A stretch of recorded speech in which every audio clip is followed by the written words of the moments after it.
This channel does not promote any violent, harmful, or illegal activities. All content provided by this channel is meant for an educational purpose only. তিনি মুখ খুললেই নাকি বিতর্ক হয়, দল তাকে আপাতত শান্ত হতে বলেছে এবং তিনি চুপ করেই রয়েছেন।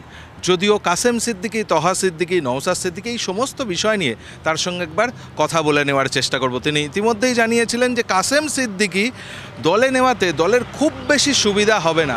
আপনি কি মনে করেন যে কাসেম সিদ্দিকী তৃণমূলের নেতা হয়, তৃণমূলের সুবিধা অসুবিধা কোনোটাই হবে না? দেখুন, আপনাদের কাছেও আমার সম্বন্ধে তথ্য রয়েছে যে এই মুহূর্তে গত শুক্রবারের আগের শুক্রবারে আমাকে আমাদের পরিষদীয় মন্ত্রী বা বিধানসভার ডিসিপ্লিনারি কমিটির 4 জন সদস্যর সিগনেচার করা একটা কড়া চিঠি আমাকে দেওয়া হয়েছে, যেটার সারমর্ম যে আমাকে দলের কোনো বিষয় নিয়ে দলের অভ্যন্তরের বাইরে মিডিয়ায় ওপেন ফোরামে কিছু বলতে নিষেধ করা হয়েছে। অর্থাৎ আমাকে লাস্ট ওয়ার্নিং চিঠি ইস্যু করেছে। তো সেই জন্য আমি আপনার কাছে কারো সম্বন্ধে, আমার দলের যারা বিরোধী তাদের সম্বন্ধে কোনো প্রতিক্রিয়া চাইলে আমি নিশ্চয়ই দেব আপনাকে, বা নওশাদের সম্বন্ধে বলুন, অন্য যারা বিরোধী আমাদের অপোজিশন আছে, বিজেপি, কংগ্রেস, সিপিএম, আইএসএফ, সবার বিরুদ্ধে আমি প্রতিক্রিয়া আপনাদের মাধ্যমে আপনাদের প্রশ্নের উত্তর আমি দেব। কিন্তু আমি আপনাদের এটুকু বলছি, আপনার যে প্রশ্ন, যে এই যে হুগলির ফুরফুরা শরীফের যারা পীরজাদা, অনেক আগে থেকে তোহা সিদ্দিকী সাহেব অনেক রাজনৈতিক নেতাদের সঙ্গে সম্পর্ক রাখতেন। যখন এই বাংলায় সিপিএম ক্ষমতায় ছিল তখন শাসক দলের অনেক লোকজনের সঙ্গে, অনেক নেতাদের সঙ্গে, কমরেডদের সঙ্গে তার যাতায়াত বা তাদের সঙ্গে সুসম্পর্ক রেখে তিনি চলতেন। 2011 সালের 20 মে আমাদের নেত্রী বাংলার 34 বছরের সরকারের অবসান ঘটিয়ে বাংলার মানুষ আমাদের নেত্রীকে ক্ষমতায় এনেছে। তারপর থেকে আমরা লক্ষ্য করছি যে এই তোহা সিদ্দিকী সাহেব পিছনের দিনের তার যে কর্মকাণ্ড বা তার যে কথাবার্তা, সেটা আবার শাসক দল অভিমুখেই বলেন। পরবর্তীকালে 2021 সালে ভোটের আগে ঠিক আইএসএফের দলের জন্ম হয়েছে এবং তারা কয়েকটা সিটে লড়েছে। একটাই মাত্র তাদের নির্বাচিত জনপ্রতিনিধি ভাই নওশাদ সিদ্দিকী। তো আবার 4 বছর অতিক্রান্ত হয়েছে, 26-এ আবার ভোটে লড়তে হবে। কাজেই সেই ভোটের সময়ে আইএসএফের কতটা শক্তি বাড়বে, না তারা আবার ওই 1 থেকে 0-তে যাবে, সেটা ভবিষ্যতে কথা বলবে।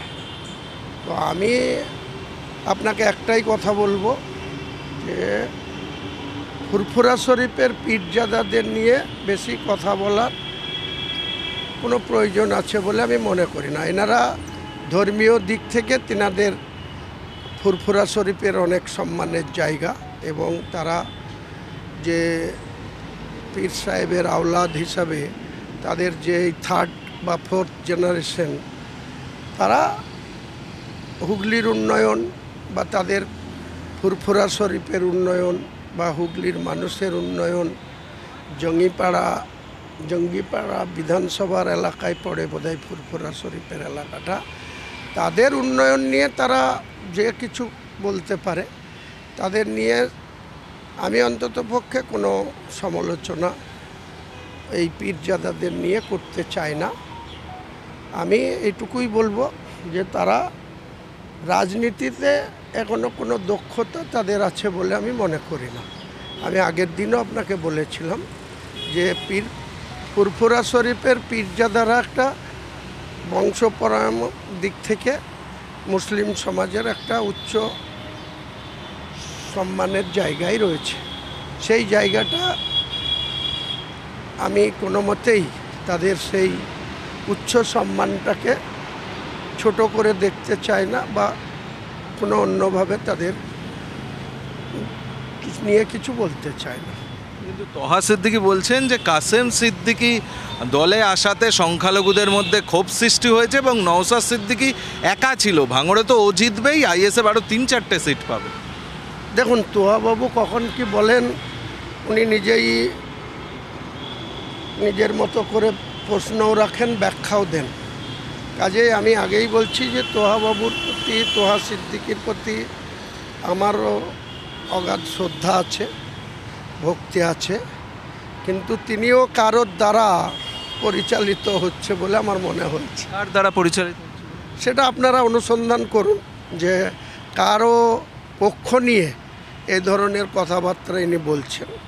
সেটা মধ্যে ওনাদের যে মাপকাঠি, ওনারা যে ফুরফুরা শরীফে বিলং করেন, সেটা নিয়ে ওনাদের এই কাদা ছোড়াছড়ি না করলেই আমার মনে হয় হুগলির মানুষও ভালো বলবে, কলকাতার মানুষও ওনাদেরকে ভালো বলবে, বা 2-24 পরগনা, হাওড়া, যেখানে ওনাদের প্রভাব প্রতিপত্তি আছে, সেই জায়গাটা থেকে ওনারা সবাই রাজনীতির ঊর্ধ্বে উঠে উনি একজন পীরজাদা হিসাবে ওনার মন্তব্য করা উচিত জেনে বুঝে। তা না হলে আমার মনে হয় এইসব কথাবার্তা বলছেন মানে মানুষের উপর দিকে যদি থুতু ফেলা হয় নিজের গায়ে পড়ে, তো ওনাদের সেটাই পড়ছে বলে আমার মনে হয়। কাসেম সিদ্দিকী দলে আসায় তৃণমূল কংগ্রেসের কি লাভ হবে? দেখুন, সেটা ভবিষ্যৎ কথা বলবে। আমি এই নিয়ে, আপনারা জানেন ভালো করে যে আমার প্রতি নির্দেশিকা আছে যে আমি ওপেন ফোরামে লাভ লোকসানের বিষয় নিয়ে আমি এখন কোনো কথা বলতে চাই না। রাজনীতির অনেক অঙ্ক কষে রাজনৈতিক নেতা নেত্রীরা করেন। ভোটের টাইমে ভোটের কি করে পার্সেন্টেজ ধরে রাখা যায় বা পার্সেন্টেজ বাড়ে কি করে, সেটা তো যে কোনো রাজনৈতিক দল তাদের সেই কৌশল অবলম্বন করবে।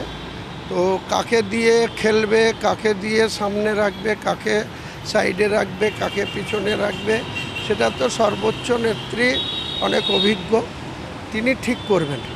আর এই সমস্ত অ্যাসিস্ট টেস্ট বা কোয়ার্টার ফাইনাল, সেমিফাইনাল এসব দিয়ে তো খেলা যায়, কিন্তু ফাইনালি কি রেজাল্ট আসবে সেটা তো কাউন্টিংয়ের পরেই তার আসল।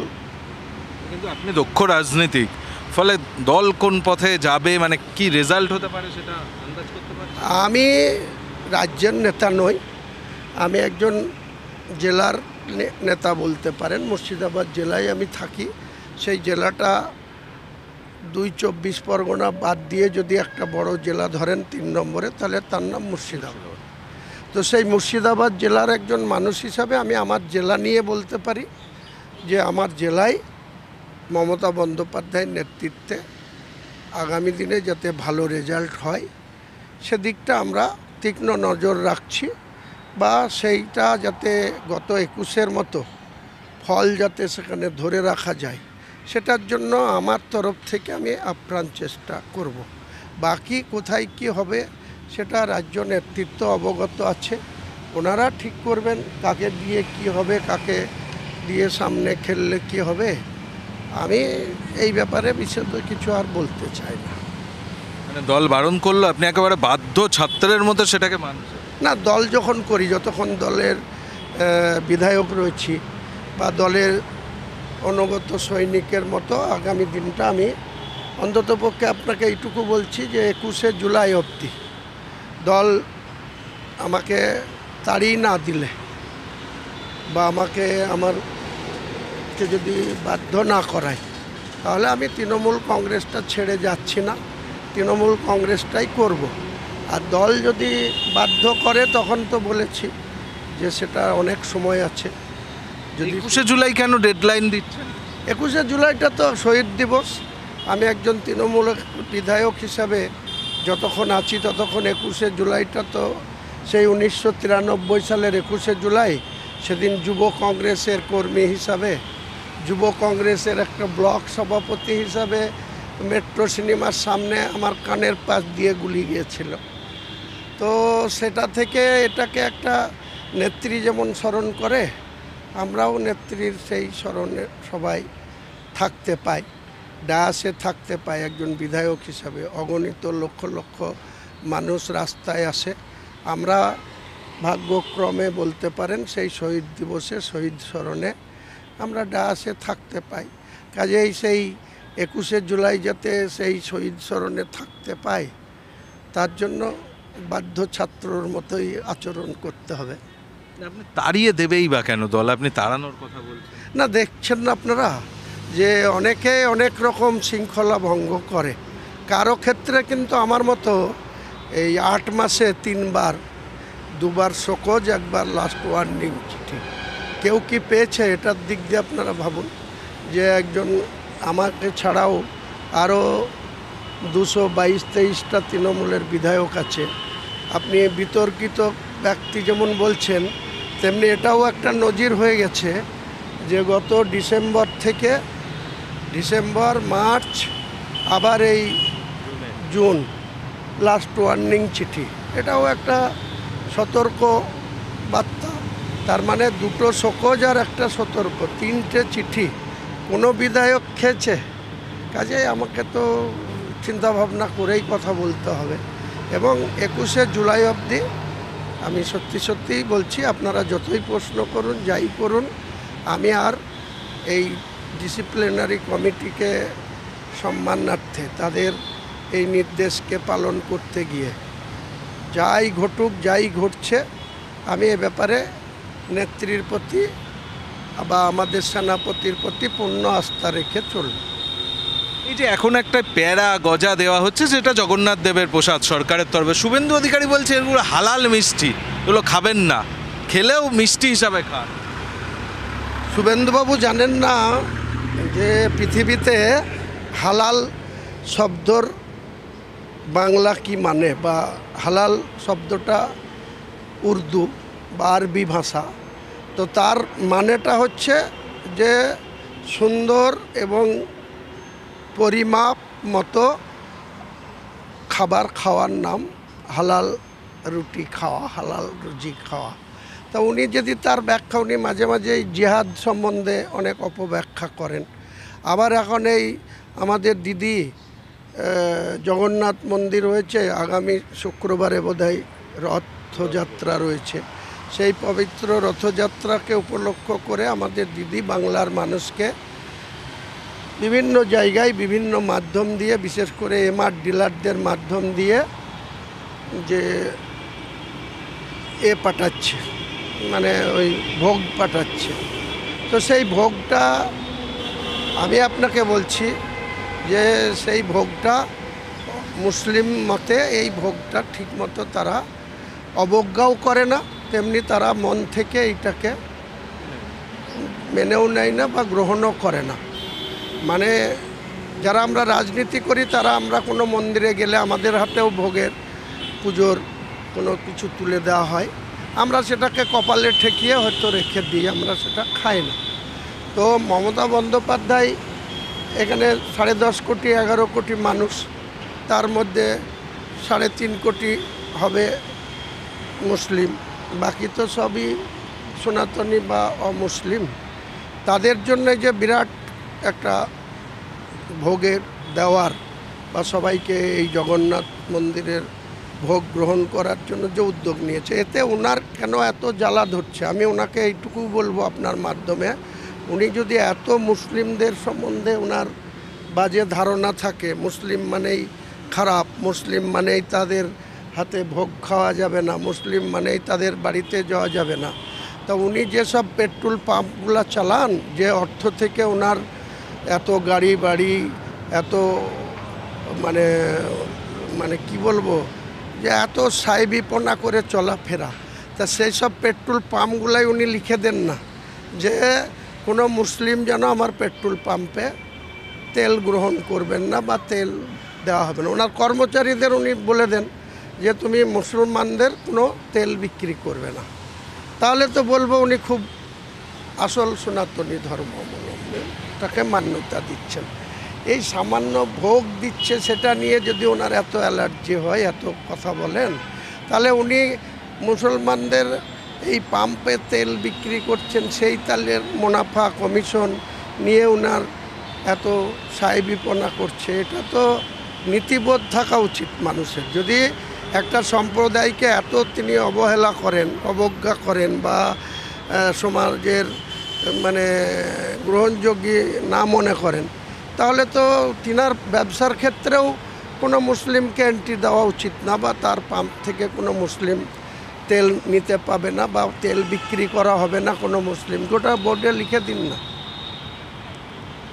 আমরা এতক্ষণ কথা বলছিলাম হুমায়ুন কবিরের সঙ্গে, ভরতপুরের তৃণমূল বিধায়ক।